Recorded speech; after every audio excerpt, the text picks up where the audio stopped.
What's up and welcome to the start of a brand new channel. Yes, that is right. This is Coors Light episode 1. I've been so excited to tell you about this for so long. I have felt for so long, guys, that I have just not been as personal as I want to be. I miss you guys. And we're also, as we watch Marcus Smart up here, going to talk about for sure what this channel is. It's more of a daily NBA content vibe, but we will get into all of that because what I want to get into right now with this play, just watch this. Thompson against Smart. Thompson finds some room. Puts it in.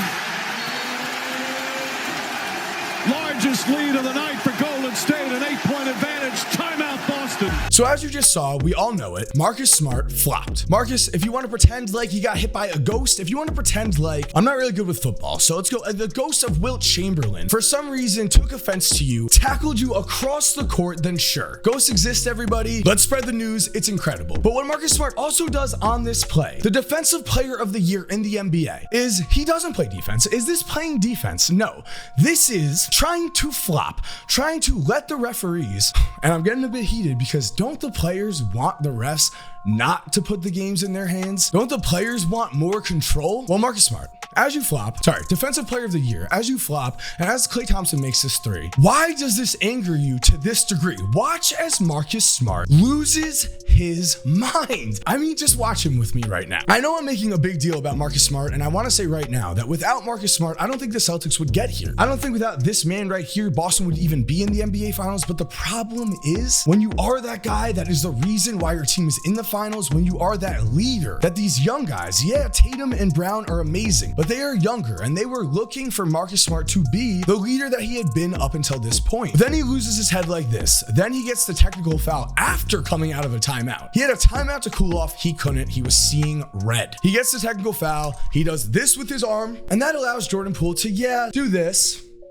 And Marcus Smart had his elbow up here just because he was angry. Why was he angry? Because he flopped on national television and got embarrassed, and then all eyes were on him, and just so he saw red for the rest of the game? I'm not sure. But guys, before we continue, I do have to say, this is something completely different, and because it is completely different, from now on, starting with Coors Light number 2, which will be released Monday at 5 p.m. Eastern, I'm going to be posting all videos like this, all Coors Light content, on the new second channel. Yes, new second channel, Coors Light. So make sure to go subscribe and turn on post notifications there. That way you do not miss at 5 p.m. Eastern on Monday when we start Coors Light number 2, and then we start rolling. Subscribe and turn on post notifications so you don't miss a thing. For now though, let's get back to episode number 1. But what I do know, guys, is again, I missed you. I missed the personal connection here. I know I've been still making videos, but with my old second channel, with the 2K videos, we had a chance to talk. We were face to face, one-on-one. We would talk some NBA. We would talk about my life. We would talk about whatever. Trust me when I say that is back again. I mean, I can't say enough how much I miss you, but I also miss comments such as this. Luckily, this is not directed at me in any way.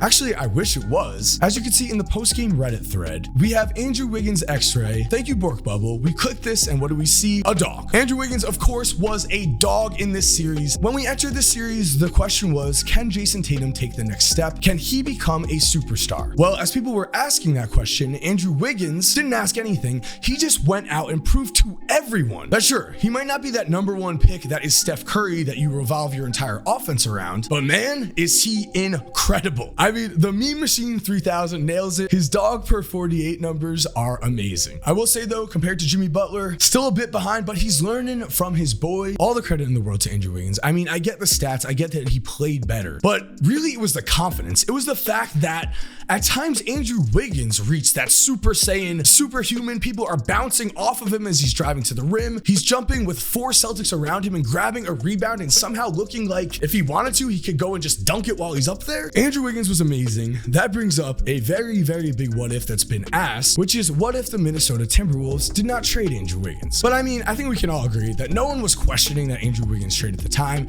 People very much believed he was soft. I'm sure if you go back to a video of mine, I will say the same thing. That was the public perception at the time. If anything, what that has taught me is that perception can really become reality, because in reality, Andrew Wiggins is not that guy. In reality, Andrew Wiggins is is one of the hardest workers in the NBA. Andre Iguodala said that well before this finals happened. And then in this finals, we got to see that. Andrew Wiggins was insane. But on that topic of a what if, yeah, you know we're going there, guys. We're not going to ask that what if. We're not going to ask what if the skinny kid from Akron was drafted by the New York Knicks, the question that all Knicks fans feel haunted by, because in reality, the Golden State Warriors just had the pick before them. I understand I did personally make that video. I live in New Jersey. I went to St. John's. I support the Knicks fully. Even if I'm a Bulls fan, they're my area's team. So maybe I was also just caught up in the hype. Maybe I just wanted Steph in New York City too, playing in Madison Square Garden. But at this point, we can all agree Steph is in that top 10 conversation. You can put him there right now if you want to. I will. That's not the argument here. If he's not in your top 10, that is completely fine. That list of 10 is very, very hard to cut down, I will say. But with that in mind, the real question should not be what if Steph Curry went to the Knicks, but what if he went to the Los Angeles Clippers with the #1 pick? We're immediately going to drop Blake to the 2nd pick here, because if Blake was drafted by the Memphis Grizzlies, well then that is the grit and grind Memphis Grizzlies. Those are the Grizzlies that had both Zach Randolph and Marc Gasol. But if we look at 2011 specifically, we see that in the 2nd round that year, the Grizzlies lost in 7 games to the Oklahoma City Thunder with Kevin Durant, Russ, and Harden. If Blake had gone #2, I mean, come on, he's going to make a huge impact in that series no matter what. It doesn't matter if Zach and Mark are still there. You're just replacing Hasheem Thabeet with Blake Griffin. Because remember, Blake missed his technical first season, so his rookie season was really his 2nd year in the NBA. So in terms of draft stuff or anything that happened the year after that he was directly drafted, I mean, none of that matters to the Grizzlies. They could have been in the Western Conference Finals battling Dirk, and as we all know, Dirk then went on to go beat LeBron in the 2011 Finals. So that is very interesting to me. The 2012 Grizzlies, by the way, lost to Blake Griffin and the Los Angeles Clippers. Just a funny side note, but the real note, Steph Curry. Do they still trade for Chris Paul? If the Clippers still trade for Chris Paul, are they not possibly a 2-time NBA champion? I mean, let's really think about this. The Clippers ended up trading basically Eric Gordon. Now, when they did that, they created the Lob City era, but also the Lob City era was redundant in a way. You do not need DeAndre Jordan and Blake Griffin both. Instead, if you had Chris Paul running the show at the point guard position, with Steph playing off the ball, with Steph being more of a shooter in that role, because remember, this was also a young Steph Curry. This was not the Steph Curry that had already developed in his prime. If Steph had grown with Chris Paul and had been more of a shooting guard, what happens in NBA history? Is Chris Paul considered one of the best point guards ever? Does Steph Curry slide more into that shooting guard role forever, or does he eventually take over for Chris Paul? Do the Clippers trade Chris Paul? Does DeAndre Jordan, now as the lone lob threat with 2 Hall of Fame level guards, become an 8-time All-Star? That to me is one of the most interesting what ifs. I mean, I do want to give credit to a lone wolf of sorts, I will say, a man by the name of Al Horford. Now, the last time Al Horford was in the playoffs, he averaged 7 points and 7.3 rebounds per game for Philly, numbers that were not incredible, numbers that kind of had people writing him off. Not that Al was not a solid player in those playoffs, but headed into the 2022 playoffs 2 years later, as we all know, not much was expected of Al. Remember, very, very recently in this playoffs, Al Horford had that 30-point game, and what happened? Everyone kept saying, oh, this will never happen again. Al Horford will never play like this again, but it kept happening. So shout out to Al Horford. In his first ever finals, he averaged 12.5 points per game and 8.5 rebounds, but really in game 19 points, 14 rebounds, 4 for 5 from 3. When everyone else was feeling chaotic, when it felt like some of the Boston Celtics players, just to be honest here, it felt like the moment got too big for those Celtics players. And when that moment got too big, Al Horford was never shook. Horford rejects it out of bounds.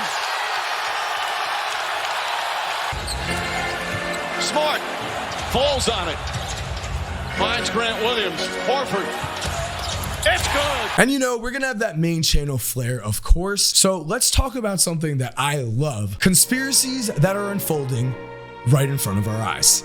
Lone Wolf was a segment that was kind of self-explanatory, one single guy who stands out. In this segment though, we're going to look at conspiracies that are happening before they happen. They're unfolding before our eyes. And so my conspiracy theory / guess into the future is that in the future, the NBA is going to officially designate a combo guard spot. Let's look at the difference right now in comparison between Steph Curry and Magic Johnson when it comes to All-Stars, All-NBAs, MVPs, titles, and Finals MVPs. Now, as we can see, Magic Magic does have Steph beat. But the thing is, guys, of course, as we know, Steph is still going. He just won Finals MVP. I mean, I'm certainly not counting him out anytime soon. He went out and he took that Finals MVP. I love that Andre Iguodala still gets to keep his. You know, if you go back to my old videos, you will see that I was not the biggest fan of that. I did believe that Steph Curry deserved that award, but now Steph Curry has that award, and so does Andre Iguodala, who was an instrumental part of the Golden State Warriors dynasty. And you could say that Andre Iguodala on that bench was buried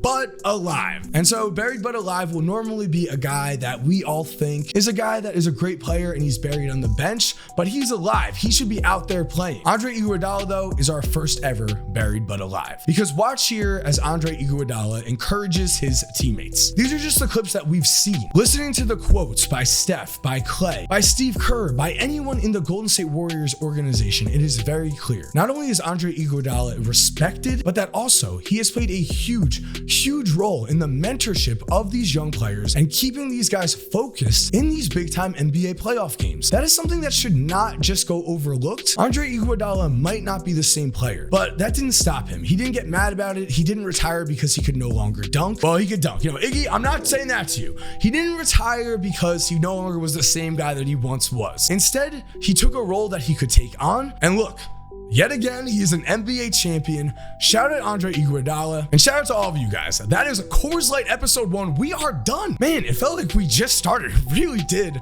I cannot wait to keep going. So guys, this is episode 1 together. Let's subscribe, turn on post notifications, a brand new project. I mean, I'm so excited. I'm so happy to finally be back on this camera, talking to you guys face to face. I hope you enjoy the new channel. Please let me know any positives, but negatives as well. Anything you guys think should be changed or any ideas you have, I'm here, I'm open. I want to change them because this is a completely brand new channel. We're starting with a completely blank canvas. This has always been a joined community. If you've been on the main channel, you know that for sure. So guys, if you are already subscribed, man, you were quick. Thank you guys for watching Coors Light episode number 1. Can't wait to talk to you next time. Have an awesome day and peace.